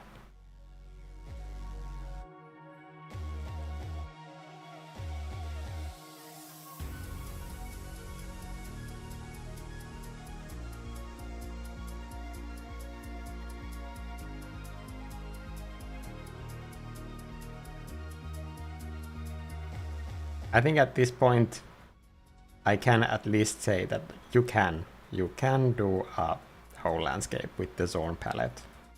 Because I don't feel like I've been at all limited with this palette. I think it has been kind of a fun limitation, honestly.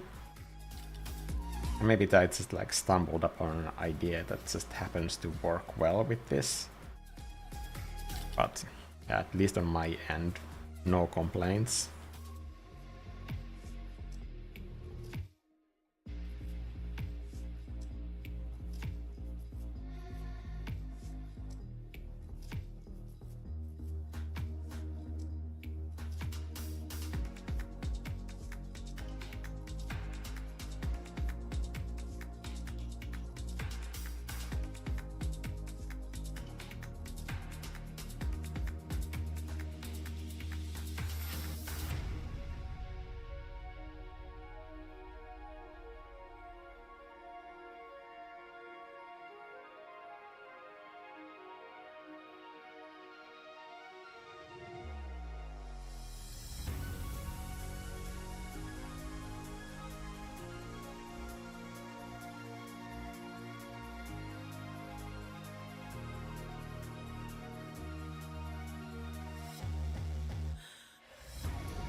I think the grass patch also needs some darker spots. I'm gonna do that variation by doing a duplication and just taking a variation and push everything towards my palette colors.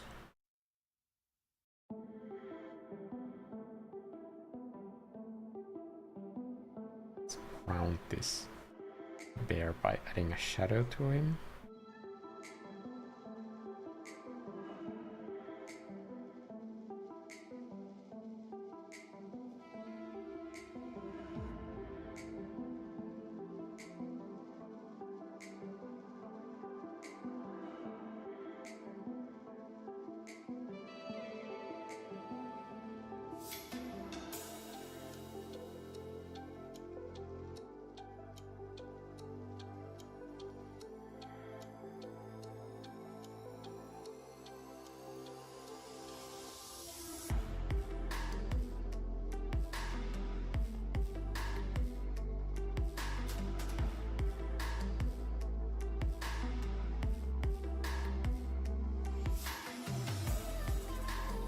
And then I'm gonna motion blur everything horizontally to get rid of those sort of like squiggly marks that I just did.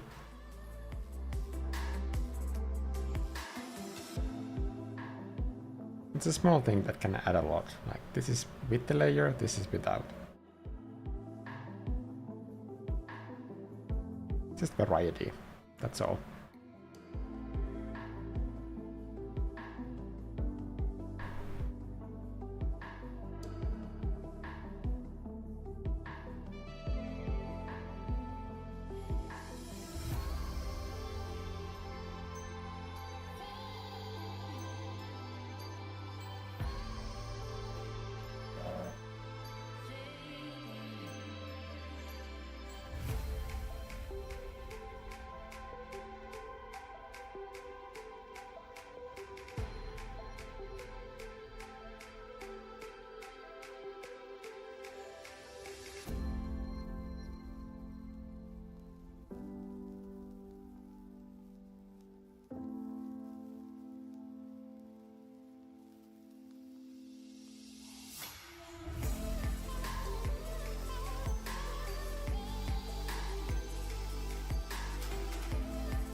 Okay.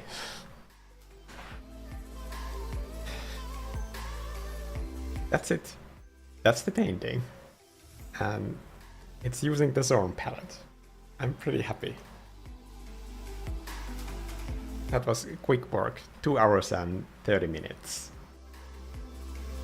I guess the next one is then portrait painting. I don't know if I'm gonna do it on the public side. Maybe the portrait painting with the Zorn palette could be on the membership side of this YouTube channel, because I haven't done a membership stream in a while. And now that work is finally starting to free up, I have more time to do those as well. Okay, thank you everybody for joining this stream, and I'll see you guys in the next one.